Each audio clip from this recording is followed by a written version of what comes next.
In this video, we are going to lay the floors finally. The way we want the floors is to have the floors continuously run across all the rooms. We're not going to be using any thresholds to divide this room versus that room. We want it to run continuously all over the house. For that, I have to start somewhere, and I can't really quite start at the end of or one side of the house because I have no guarantee that those floors are going to meet at these thresholds. So I'm going to start somewhere in the middle and then go this way all the way to the end. And once I'm done with this part of the house, I'm going to go this way all the way to the other side of the house. So this is my dividing line that I have put a laser on with my laser over here. It's my dividing line that runs across the house. And this is the line that's going to be the reference line for all the floors that I'm going to lay. I'm going to start on this side, then I'm going to go over this side. The way I set up this reference line is by putting some floors in. I locked it in, and so sort of figured out how many pieces I need. Luckily, I need whole pieces to fill all the way from left to the right. So I went halfway, put the flooring there, measured, put a laser line on that edge over here. And I took a tape, started measuring from the wall, see how much where the laser is falling. So 20 and 1/4, 20 and a half, and I kept going like that across. Kept going, like making different measurements. Then I went to this wall over here, made another measurement, kept going forward. So basically I took a measurement all the way from over there to this end of the wall, and I am within 1/4 of an inch. We won't get perfect measurement because the walls are never really straight. So, but I could measure within 1/4 of an inch of accuracy. That line was hitting the wall. I also measured a couple of measurements to the bedroom wall and that bedroom wall and that bedroom wall, just to make sure. A couple of measurements here, this here, and then a couple of measurements here and here, just to make sure that my laser line is such that it's roughly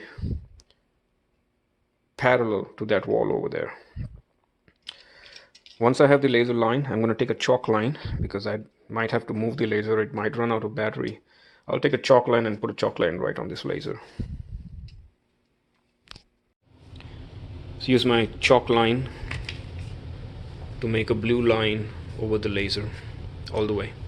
Now if I move my laser, I'm not going to lose my reference line.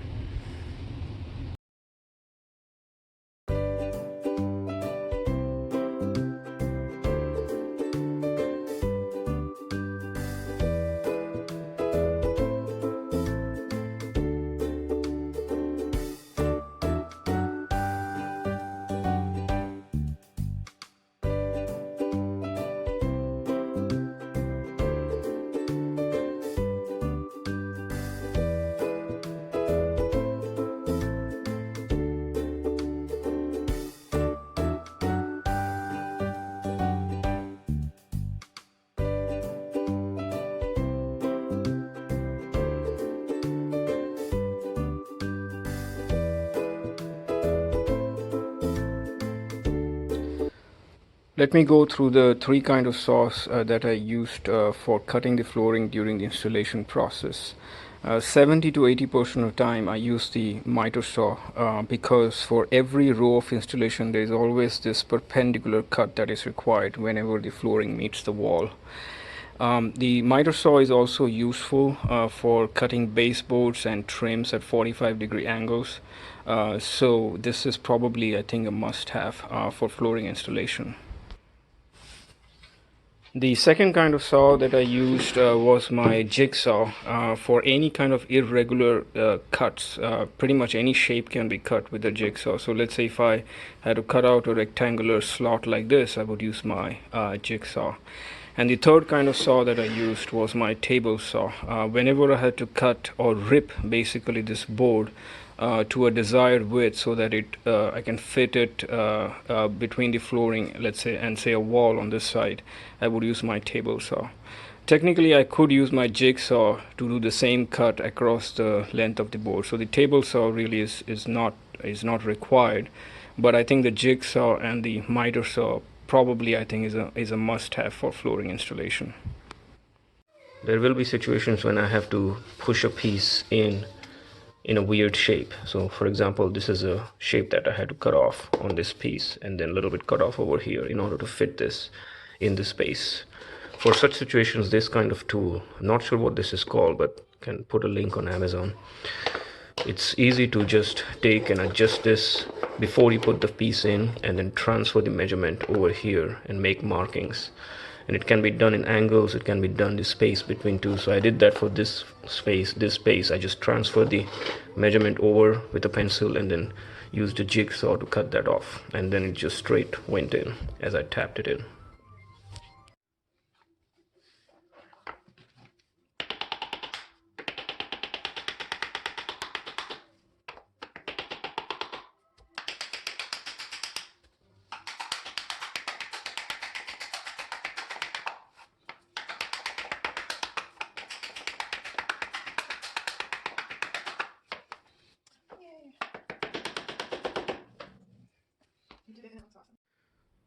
Now, one of the aspects of putting in flooring is to make sure that the flooring is under the trim. So if there's not enough space for the flooring to go in, then the trim needs to be cut.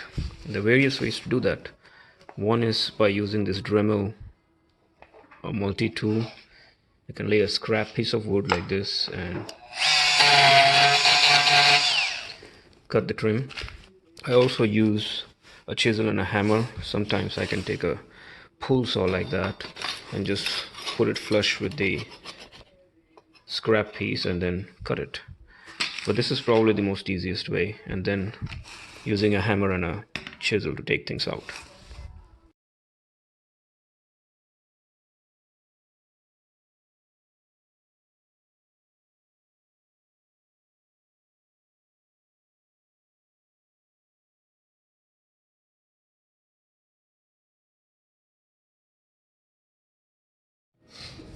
Now there will be situations where the piece has to go under the trim and there is not enough space for me to move it up in order to lock it in. In these situations, I have to rely on glue. This is a glue that I'm using. So I'll glue it in, possibly even sand a little bit on this end over here. Sometimes I don't need to sand, but I'm going to use a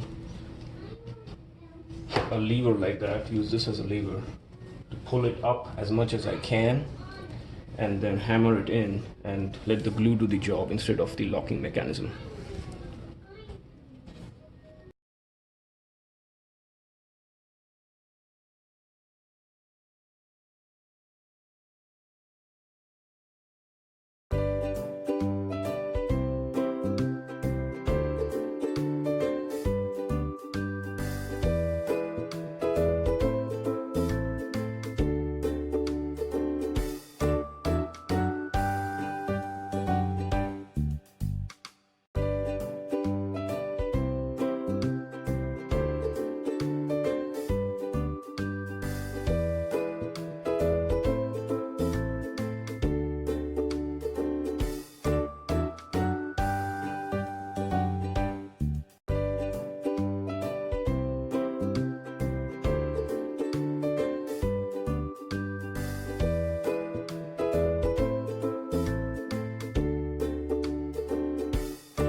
Now, there will be situations where I need to put a board at the very end and it won't fit. For that, what I do is I align the board as it's supposed to, and then I put a spacer at the end, turn the board upside down,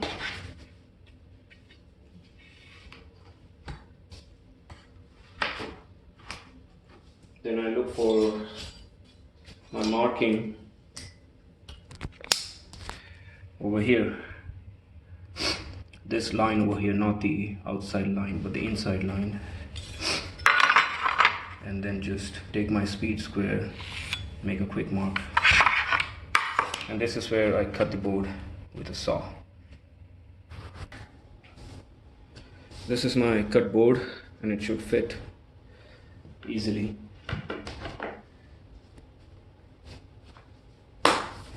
That's it.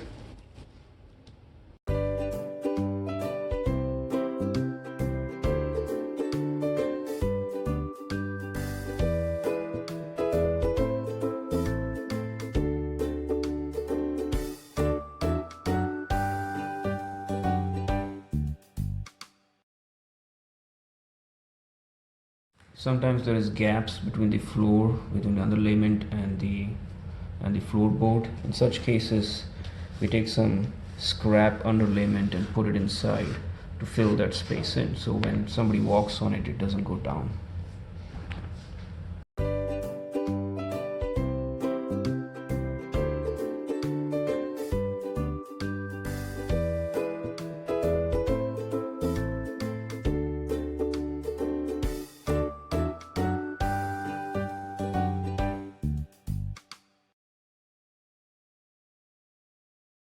The parts that we already finished, we covered it with this kind of thick protection board. It's called ram board. We got it in Home Depot, and since we don't want to damage the floor that we have already done, this kind of protection is always useful and preferred. So if we need to take something heavy like that, it's going to damage the floor. It protects the floor from such heavy movement of things that needs to be carried out or shifted from one room to another. So one of the tips to make sure everything is in straight line is when we start with a room over here and done about 2 or 3 rows and the rest of the room is left over, it's always good to take the tape measure and measure the distance from the other wall, and that measurement should be almost the same on that corner over there, in the middle, and on this side. That way we know that anything we start laying is going to be in a straight line, and it's not going to be weird and out of order or out of shape when we reach the end of the room, the other end of the room. If in case it's not the same measurement, then we have to either pull or push this side to make sure it's within the same measurement.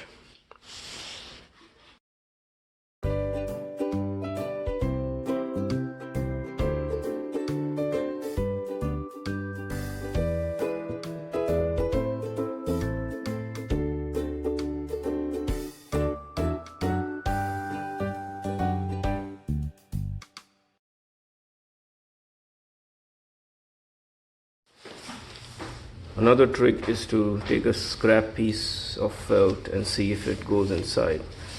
If there is any space, it's just going to go in like this, and that's when I know that I need to push some felt paper in to avoid this going down when people are walking on top of it. The other thing that can be done is I put 1 foot outside and 1 foot inside like this, and then I check for any kind of dips, check that the floor is firm and it doesn't go in and make that hollow noise. And if I do find, then this is the time to take maybe 2-3 rows out and put a felt inside. Now to start laying the floors, we have to sort of understand the layout of the floor and strategize. What we did is we took out some flooring over here. I'm going to start laying the floor on this line and go in this direction. We might lay a few lines of floor here, that way I have a reference line to measure from here to that wall, and from there to the corresponding wall over there in the kitchen. So we'll finish this line over here, maybe a dozen or so columns, and then focus on this side and continue till the end. Once we finish all of this area and this area, then we'll move those furniture back here on the new floor, and then have that space empty to continue flooring all the way to the kitchen.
This is the finished flooring over the sunken floor. Seamless flooring all the way to the end of the wall. Just a note about the flooring layout. There are two ways to do it. Some folks have a step pattern. That means there is a certain pattern that the floor goes in. You can almost see the steps going up and down. And some other people do it in a random fashion. The most important thing is to not have ends staggered too close to each other, or even in line. If these ends are in line or too close to each other, then that's a really bad installation. It's not stable. But the way we did it is we used the random fashion. We started with one end, and whatever was left over from other end, we either used it on the next row or maybe 2-3 rows down, and that's how we adjusted, and just basically eyeballed it over time as the rows went in, whether it's random enough. And that's how just we finished it.